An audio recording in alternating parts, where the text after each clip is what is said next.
Hello everyone, कैसे हैं आप सब। दोस्तों आज हम एक large and mid cap fund का रिव्यू करने वाले हैं जो कि ऑफर्ड है by SBI mutual fund house. इस फंड का नाम है SBI large and mid cap fund. ये लॉन्च हुआ था 28 फरवरी 1993 को और इस फंड को प्रीवियसली जाना जाता था एसबीआई मैग्नम मल्टीप्लायर फंड के नाम से। ये फंड जॉइंटली मैनेज्ड है by mister Saurabh Pant and mister Mohit Jain. Saurabh Pant इस फंड को मैनेज कर रहे हैं सितंबर 2016 से और इनके पास ओवरऑल एक्सपीरियंस है ऑफ अबाउट 15 इयर्स का। मोहित जैन इस फंड को मैनेज कर रहे हैं नवंबर 2017 से। SBI large and mid cap fund benchmarked है Nifty large mid cap 250 index के अगेंस्ट और इसके डायरेक्ट ऑप्शन का एक टोटल एक्सपेंस रेशियो है 0.92% का।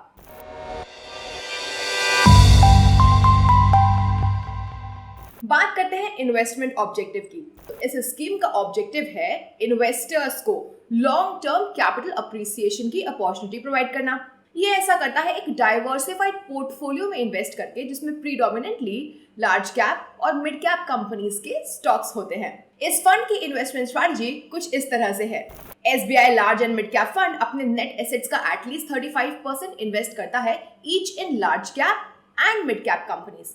बचे हुए एसेट्स अबाउट 30% को इन्वेस्ट किया जा सकता है या तो लार्ज मिड या स्मॉल कैप स्टॉक्स में या डेट में और मनी मार्केट इंस्ट्रूमेंट्स में। ये फंड डिफरेंट सेक्टर्स में इन्वेस्ट करता है और ये ग्रोथ एंड वैल्यू इन्वेस्टिंग का एक मिक्स यूज करता है। ये टॉप डाउन और बॉटम अप अप्रोचेस का कॉम्बिनेशन यूज करता है राइट स्टॉक्स को पिक करने के लिए। अल्टीमेटली गोल ये है कि ये best of both the worlds हासिल कर सके, यानी कि लार्ज कैप कंपनीज की स्टेबिलिटी और मिड साइज्ड कंपनीज का ग्रोथ पोटेंशियल। तो अब हम बात करते हैं large and mid cap fund के कैटेगरी मिक्स की। फ्रेंड्स, सेबी रेगुलेशंस के according large and mid cap funds को अपने नेट एसेट्स का एटलीस्ट 35% इन्वेस्ट करना ही होता है लार्ज कैप स्टॉक्स में और एटलीस्ट अगला 35% नेट एसेट्स का मिड कैप स्टॉक्स में। As of 30th June 2023, इस स्कीम ने 92.47% इक्विटीज में इन्वेस्ट किए हैं, जिसमें से 41.4% लार्ज कैप स्टॉक्स में है, 39.84% मिड कैप स्टॉक्स में और 11.74% है स्मॉल कैप स्टॉक्स में। वहीं 7.53% कैश एंड कैश इक्विवेलेंट्स में है। ये स्कीम एक साइजेबल इन्वेस्टमेंट मेंटेन करके चलती है इक्विटीज में। However, cash holdings over a period of time change हुई हैं। जून 2022 में fund close to 7.32% of assets hold कर रहा था कैश एंड कैश इक्विवेलेंट्स में। फिर अगस्त 2022 में कैश होल्डिंग्स इंक्रीज हो गई टू 9.67% क्योंकि रिसेशन का फियर था और इंटरेस्ट रेट्स में राइज भी हो रहा था। उसके बाद फंड्स ने अपनी कैश होल्डिंग्स को डिक्रीज कर दिया सिग्निफिकेंटली अक्टूबर 2022 में 2.73% तक। इवन दो इकोनॉमी उस वक्त बहुत अच्छा नहीं कर रही थी, फिर भी इसका मतलब है कि फंड अपने अप्रोच में काफी एग्रेसिव है। अगर आप दिसंबर 2022 की फंड होल्डिंग्स को चेक करेंगे, फंड ने अपनी कैश होल्डिंग्स बढ़ा दी हैं 5.56% तक और फिर से फरवरी 2023 में फंड ने अपनी कैश होल्डिंग्स बढ़ा दी 8.13% तक और जून 2023 तक ये almost same level of cash holdings maintain करके चला। ओवरऑल इक्विटी होल्डिंग्स हमेशा ही अबव 90% रहे हैं। अब आप फंड का स्नैपशॉट देख सकते हैं। तो जैसा कि आप स्क्रीन पे देख सकते हैं, इस फंड का एसेट अंडर मैनेजमेंट है रुपीज 12,637.22 करोड़ का। एग्जिट लोड की बात करें तो ये है नील अगर एग्जिट होता है after 30 days from the date of allotment. वहीं एग्जिट लोड होगा 0.1% अगर एग्जिट किया जा रहा है ऑन और before 30 days from the date of allotment. Benchmark की बात हम कर चुके हैं, है Nifty large mid cap 250 index और पोर्टफोलियो टर्नओवर रेशियो है 0.47। तो यहाँ पर पीटीआर यानी कि पोर्टफोलियो टर्नओवर रेशियो मेजर करता है कि म्यूचुअल फंड में पोर्टफोलियो के होल्डिंग्स फंड मैनेजर्स के द्वारा कितनी ऑफन यानी कि कितनी फ्रीक्वेंटली बाय और सेल की जाती है। सो इस फंड का पोर्टफोलियो टर्नओवर रेशियो है 47% का, जिसका मतलब है कि फंड मैनेजर होल्डिंग्स को बहुत ऑफन चेंज नहीं कर रहे हैं और पोर्टफोलियो में जो स्टॉक्स हैं वो प्रीटी मच कंसिस्टेंट रह रहे हैं। इसके अलावा कैटेगरी एवरेज टर्नओवर रेशियो है 140.25%, जिसका मतलब है फंड मैनेजर ने ओवर लास्ट 1 ईयर में अपने पीयर्स के कंपैरिजन में पोर्टफोलियो को काफी लेस फ्रीक्वेंटली ही चर्न किया है। तो आइए अब बात करते हैं large and mid cap fund category की।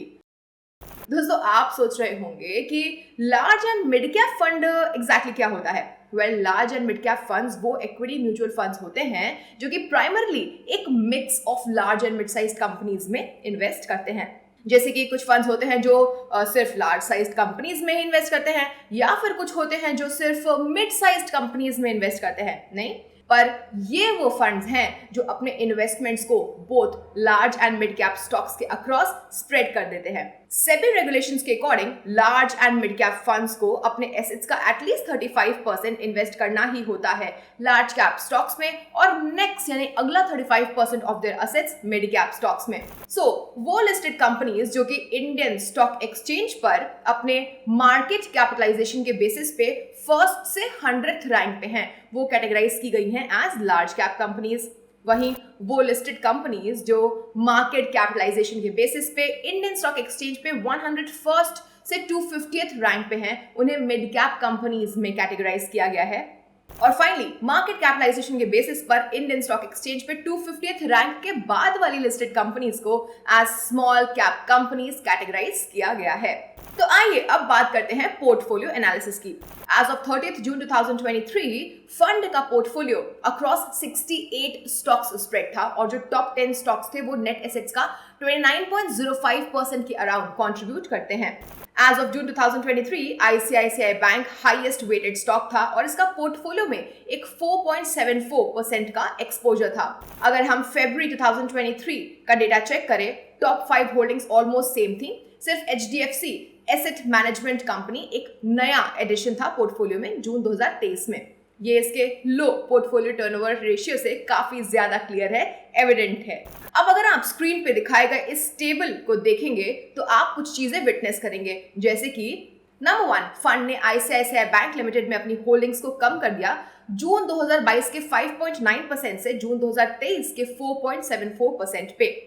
वहीं HDFC bank, Infosys, state bank of India और आईटीसी की फंड होल्डिंग्स में कोई सिग्निफिकेंट चेंज नहीं हुआ है। तो अब आप फंड का इंडस्ट्री एलोकेशन डेटा देख सकते हैं। फ्रेंड्स, अगर आप फंड इंडस्ट्री एलोकेशन चेक करें तो ये काफी स्टेबल रहा है।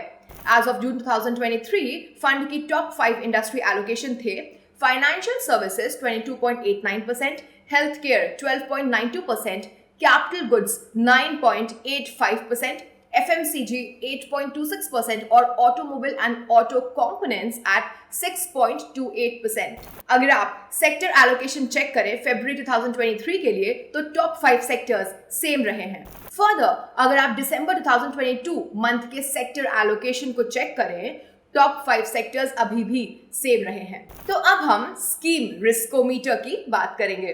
SBI large and mid cap funds को एक very high risk investment consider किया जा सकता है, जैसे कि आप इस इमेज में देख ही सकते हैं। ये फंड मेनली इक्विटीज में इन्वेस्ट करता है जो कि प्रिटी रिस्की हो सकते हैं।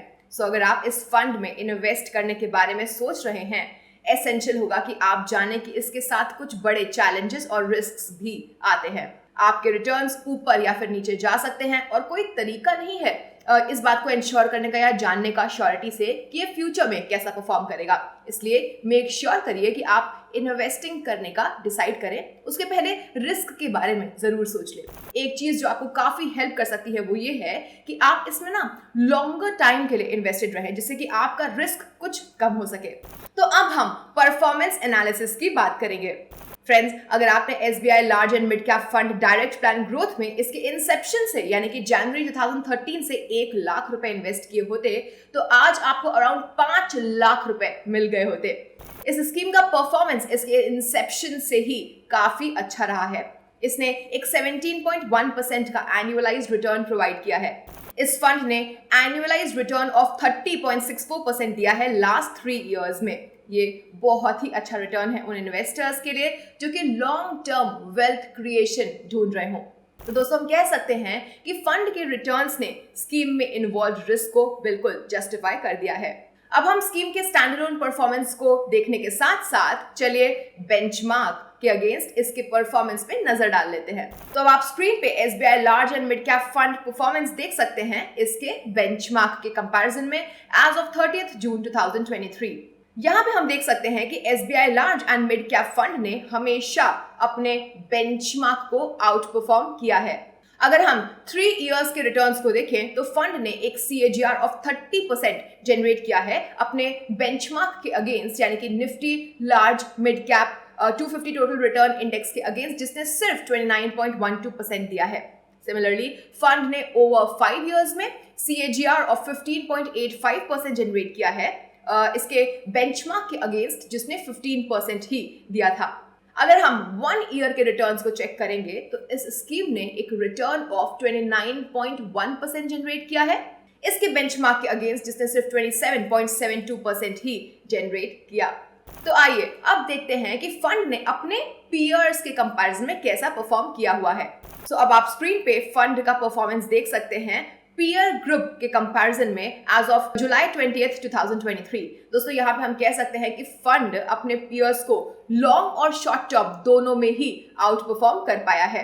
फंड अच्छी रैंकिंग्स भी रिसीव करने में काबिल रहा है, जो कि है as high as 6, 4 and 3, 1 year period, 3 year period and 5 year period respectively के लिए। मूविंग फॉरवर्ड अब हम क्रिटिकल रेशियोज की बात करेंगे। तो दोस्तों जब म्यूचुअल फंड्स चूज करने की बात आती है ना, तो सिर्फ ये इंपॉर्टेंट नहीं है कि आप रिटर्न्स पे ही फोकस करें, उस फंड के साथ क्या रिस्क आ रहा है उस पे फोकस करना भी उतना ही इंपॉर्टेंट है, और रिस्क कंसिडर करने के बाद फंड कैसा परफॉर्म कर रहा है ये देखना भी।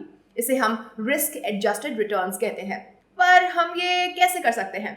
कुछ की रेशियोज होते हैं जो हमारी हेल्प कर सकते हैं। चलिए इन्हें चेक करें। पहला रेशियो है स्टैंडर्ड डेविएशन। ये फंड के पोर्टफोलियो से अराइज होने वाले टोटल रिस्क को मेजर करता है। ये एक कॉम्प्रहेंसिव रिस्क मेजरमेंट टूल है। दोस्तों फंड का स्टैंडर्ड डेविएशन 12.22% का है। सेकेंड आता है बीटा। ये वो रेशियो है जो कि बेंचमार्क के कंपैरिजन में, यानी कि उसके रिलेशन में फंड के रिस्क को मेजर करता है। एक से कम बीटा वाले फंड को स्टॉक मार्केट के कंपैरिजन में रिलेटिवली लेस रिस्क वाला कंसिडर किया जाता है। इस फंड का बीटा 0.87 का ही है, जो बताता है कि ये मार्केट के कंपैरिजन में लेस रिस्की है। थर्ड है हमारा शार्प रेशियो। ये फंड द्वारा जनरेटेड रिस्क एडजस्टेड रिटर्न को मेजर करता है। सिंपल टर्म्स में कहें तो फंड द्वारा लिए गए रिस्क की हर एक यूनिट के लिए कितना एक्सेस रिटर्न जनरेट हुआ है, ये वो इंडिकेट करता है। इस केस में शार्प रेशियो 1.72 का है, जो इंडिकेट करता है कि हर एक यूनिट ऑफ रिस्क के लिए फंड ने 1.72 टाइम्स ज्यादा रिटर्न्स जनरेट किए हैं। आप स्क्रीन पे एज ऑफ 30 जून 2023 इन क्रिटिकल रेशियोज का डेटा भी देख सकते हैं। सो फ्रेंड्स, अब हम अपने कंक्लूजन पे आ चुके हैं। तो SBI large and mid cap fund एक काफी वेल डाइवर्सिफाइड फंड है, जिसका एक लो पोर्टफोलियो टर्नओवर रेशियो है 47% का। ये इसके category average turnover ratio of 140.25% से भी कम है। फर्दर पास्ट कुछ इयर्स में फंड अपने बेंचमार्क और पीयर्स को आउट परफॉर्म कर पाया है। ये सजेस्ट करता है कि फंड के पास ओवर टाइम एक स्ट्रॉन्ग पोटेंशियल है। हाउएवर, ये माइंड में रखना बेहद इंपॉर्टेंट है कि फंड हाई रिस्क कैटेगरी में फॉल करता है। एज सच उन इन्वेस्टर्स के लिए ये बेस्ट सूटेड है जिनका एक लॉन्ग टर्म इन्वेस्टमेंट होराइजन हो और हायर रिस्क टॉलरेंस हो। तो फ्रेंड्स, ये था हमारे आज के वीडियो के बारे में। आई रियली होप कि ये वीडियो आपको पसंद आया होगा। अगर हाँ तो अपने फ्रेंड्स के साथ इसे जरूर शेयर करें और ऐसे ही अमेजिंग कंटेंट के लिए ग्रो के चैनल को सब्सक्राइब करें। मिलते हैं नेक्स्ट वीडियो में, तब तक के लिए thank you for watching and bye bye. Mutual fund investment are subject to market risk. Read all the scheme-related documents carefully before investing. Mutual funds are not exchange-traded product, and Next Billion Technology Private Limited facilitates investment in mutual fund through BSE Star platform. Dispute with respect to mutual fund through our platform would have access to exchange investor redressal forum or arbitration mechanism.